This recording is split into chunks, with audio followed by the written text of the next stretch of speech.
नेतारं घेतारं कर्णभूभृतां व्यापारं विश्वतत्त्वानां वन्दे तद्गुणलब्धये। पंच परमेष्ठी भगवान की जय। संत शिरोमणि आचार्य विद्यासागर जी महाराज की जय। छठा अध्याय आश्रम का चल रहा है। अभी तक ज्ञानावरणी, दर्शनावरणी, वेदनी और मोहनी इन चार कर्मों का आश्रम किन कारणों से होता है, इसकी चर्चा हमने अच्छी प्रकार कर ली। अब आज आयु कर्म के आश्रम की चर्चा करनी है। देखिए,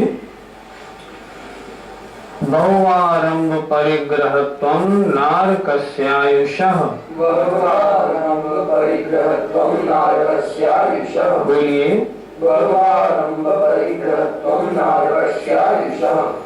संधिविच्छेद देखें। बहुआरंभ बहुपरिग्रहत्वं नारकस्य आयुषः।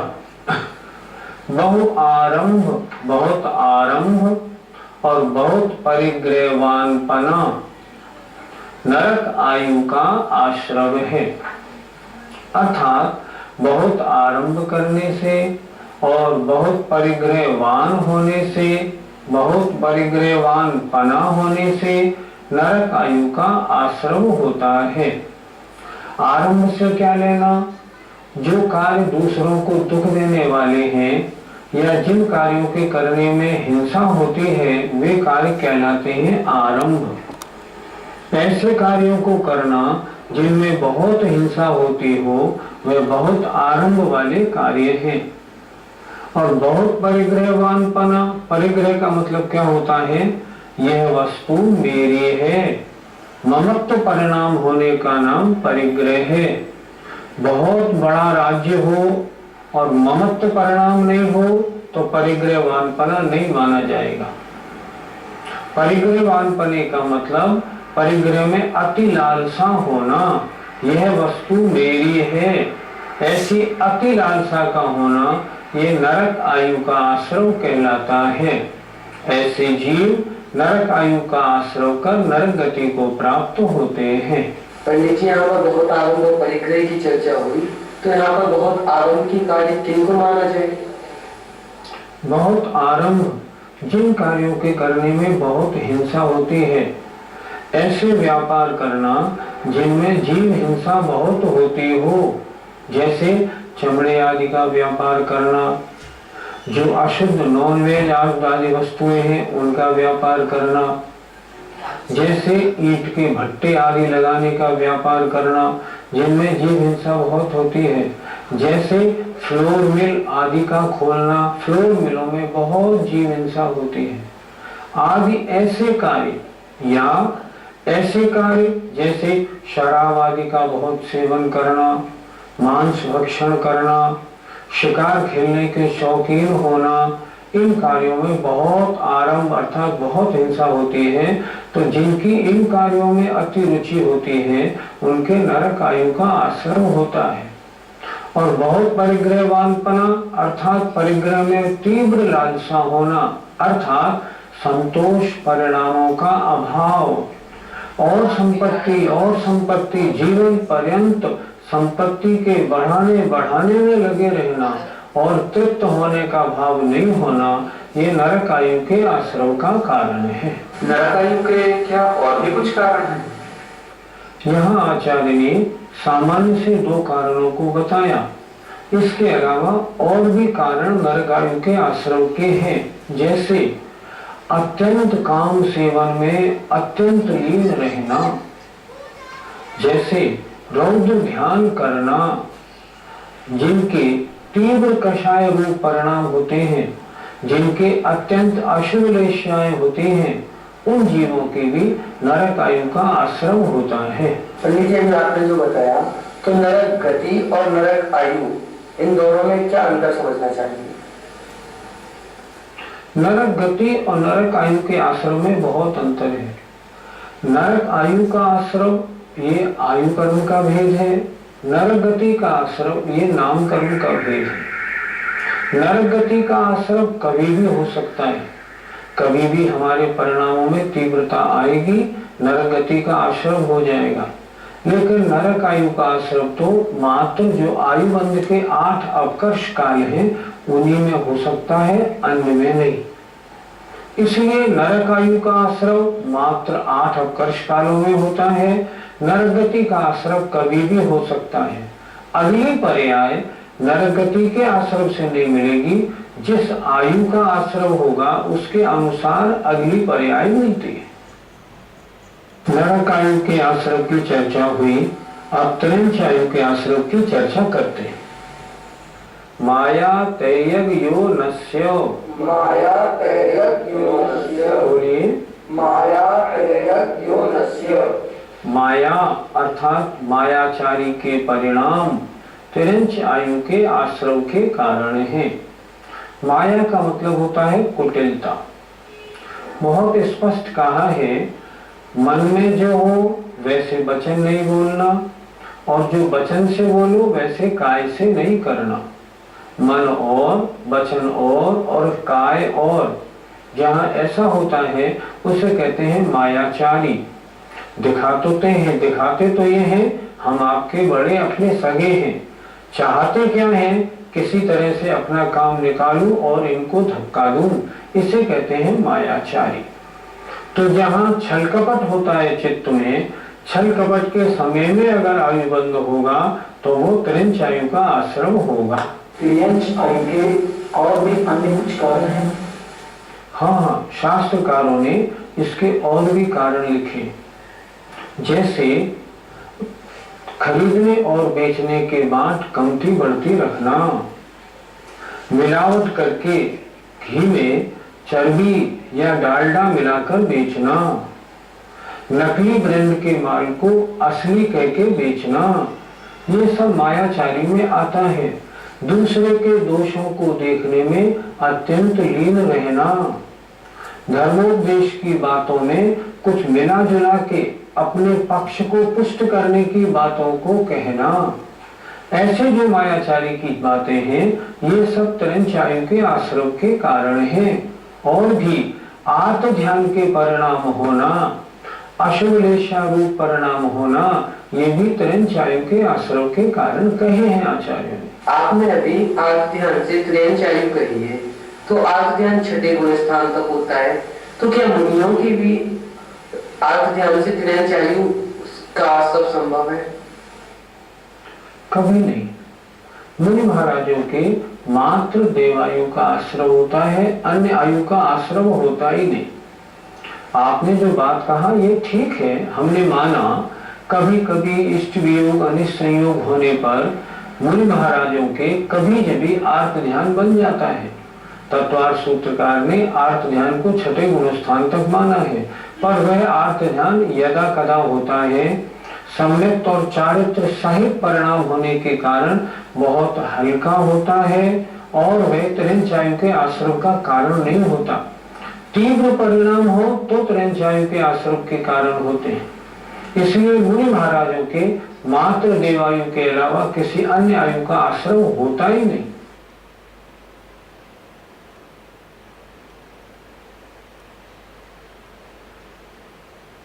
अब मनुष्य आयु के आश्रय के क्या कारण हैं, इनको देखते हैं। अल्पारंभ परिग्रहत्वं मानुषस्य, अल्पारंभ परिग्रहत्वं मानुषस्य, बोलिए अल्पारंभ परिग्रहत्वं मानुषस्य।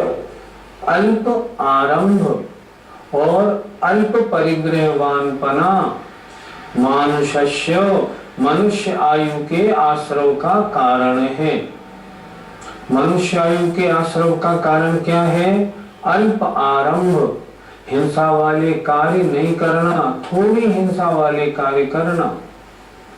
हमेशा यदि कार्यों में हिंसा होती है तो उसके बारे में भी निरंतर चिंतन रखना, ये कम कैसे हो।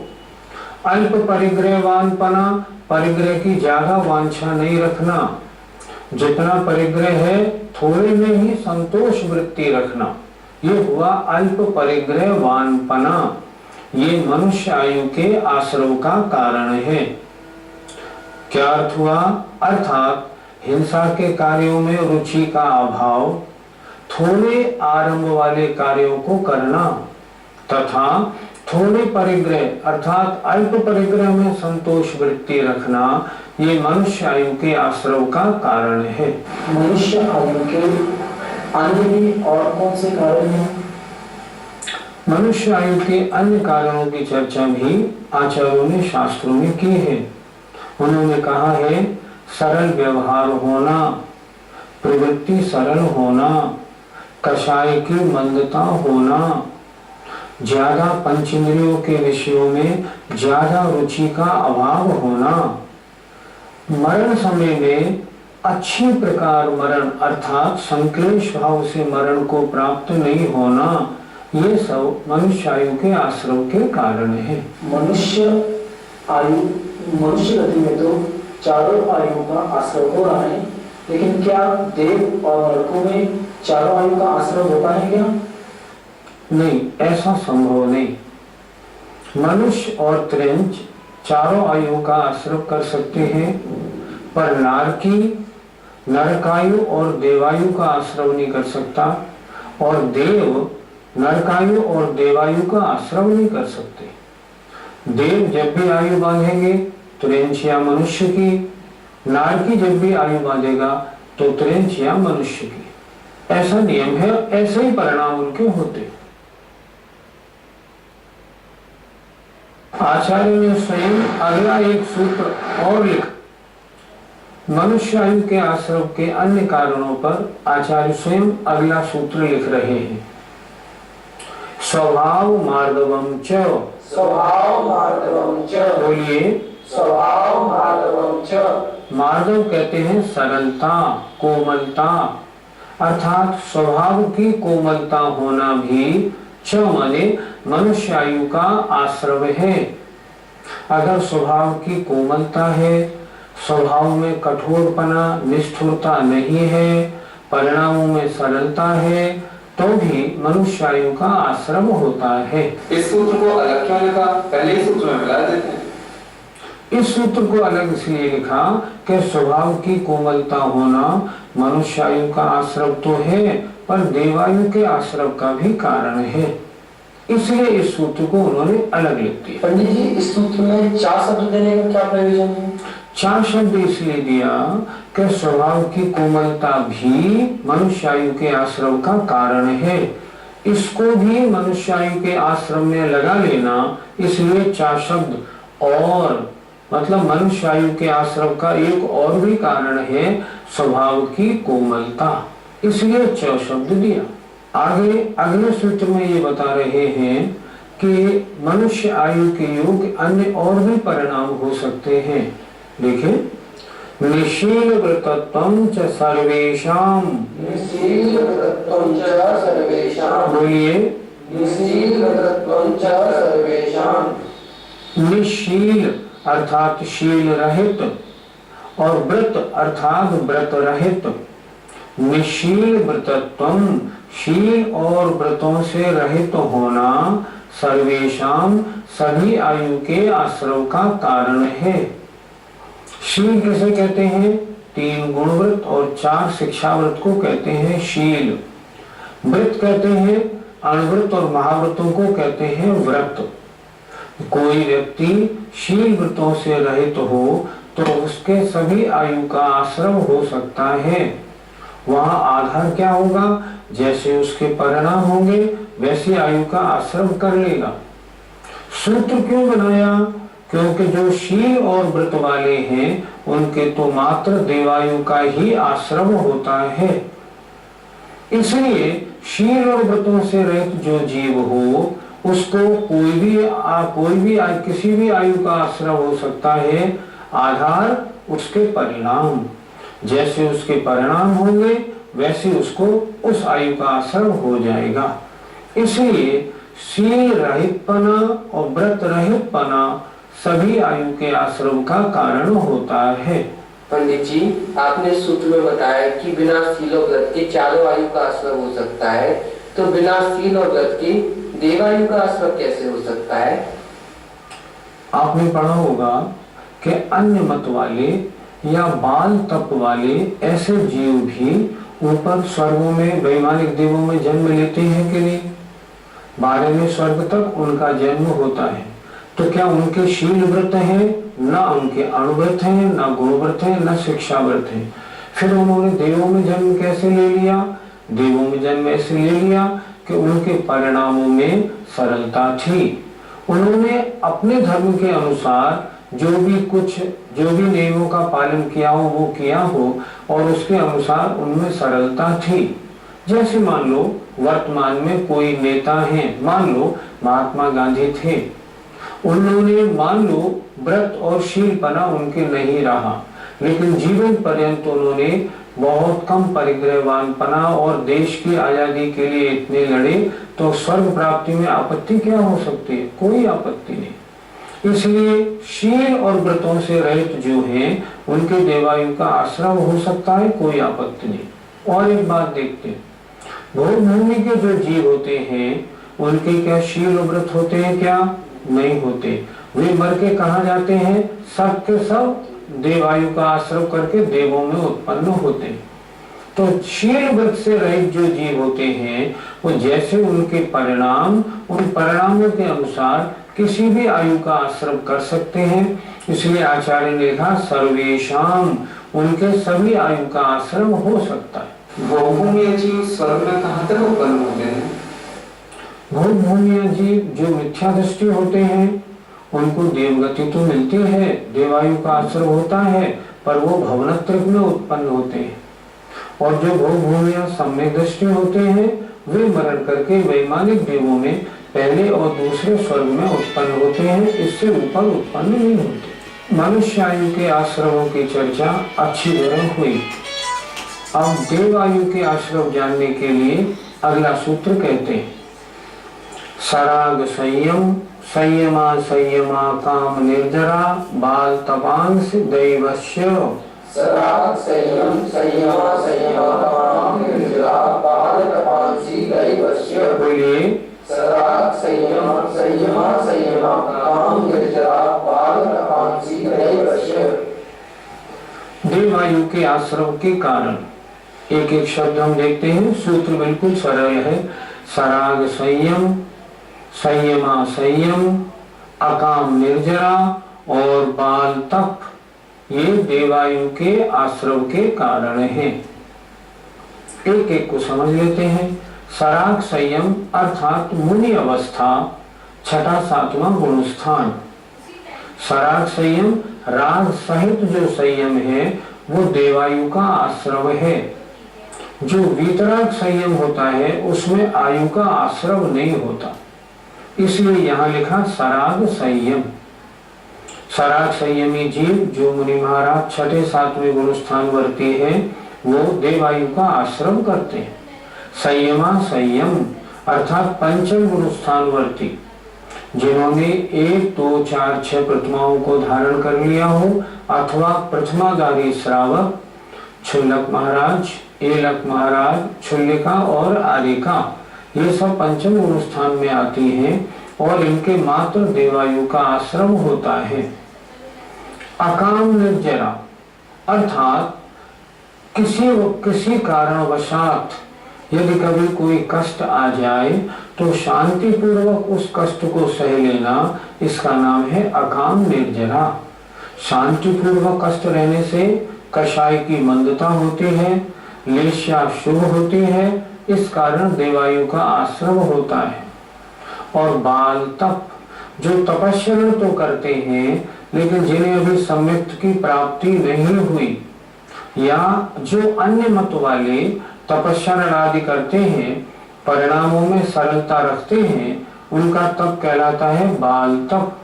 तो ऐसे बाल तप करने वालों के भी देवायु का आश्रम होता है।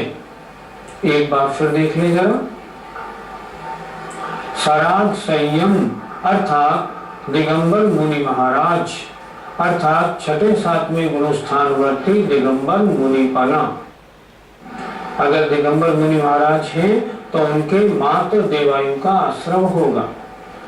संयमा संयम व्रती अर्थात 1 प्रतिमा, 2 प्रतिमा और ऊपर चलते चलते क्षुल्लक क्षुल्लिका एलक और आरिका माता जी तक ये सब पंचम गुण स्थानवर्ती संयमा संयमी है।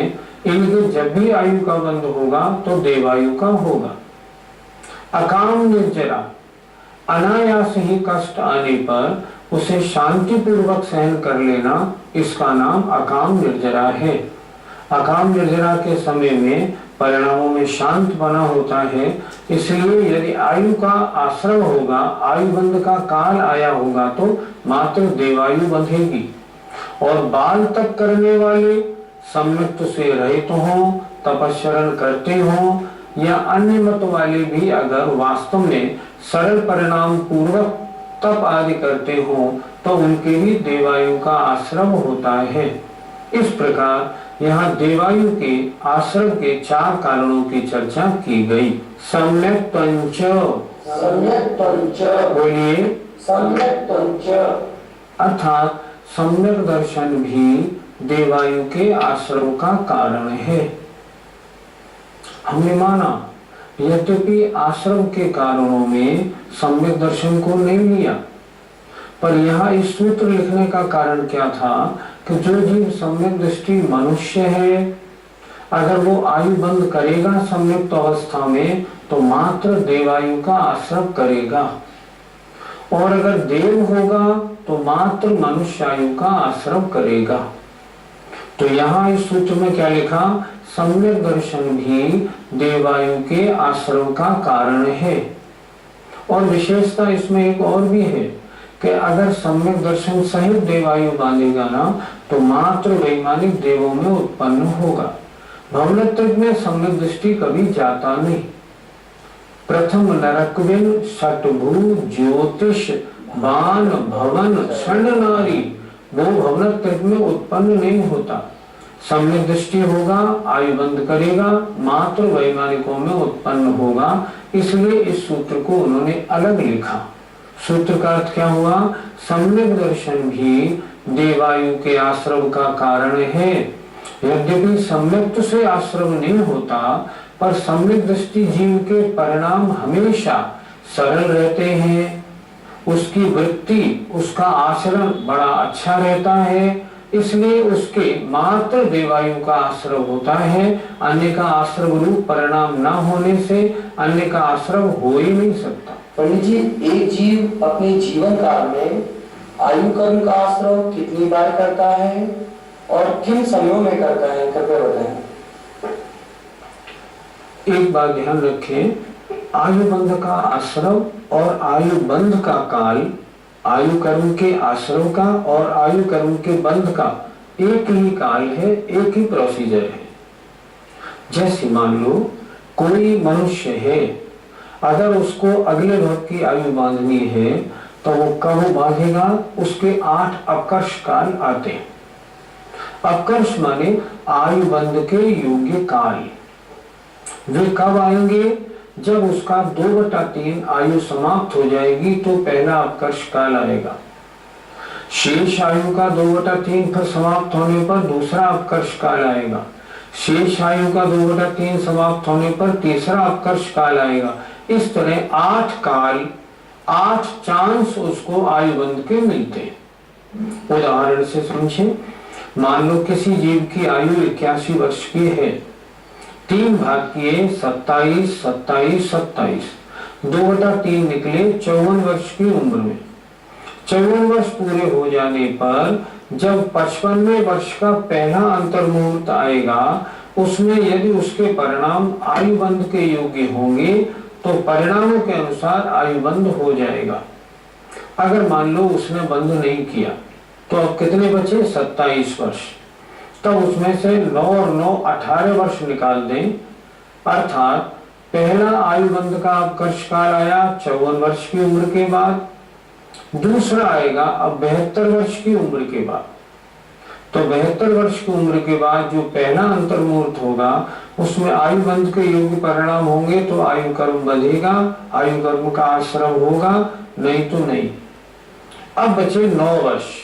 9 वर्ष में फिर तीसरा आयु बंध का अपकर्ष काल 6 वर्ष बाद आएगा। इस तरह 8 बार करें। इन्हें कहते हैं 8 अपकर्ष काल। और 8 अपकर्ष कालों में अगर आयु कर्म का आश्रय बंद नहीं होता है तो मरने से पूर्व संख्यात आवली का संख्यात्मा भाग जब शेष रह जाएगी आयु, तब उस जीव के आयु बंद हो ही जाएगा। उसे हम कहते हैं असंक्षेपाधा काल शेष रहने पर। असंक्षेपाधा काल माने आवली का संख्यात्मा भाग, इतनी आयु शेष रहने पर बंद हो ही जाएगा। बिना आयु कर्म बंद किए कोई भी आत्मा पहला शरीर नहीं छोड़ता। एक बात और जो आपने बोला उसका उत्तर देख लें। एक जीव एक अपने जीवन में कितनी बार आयु बांध सकता है?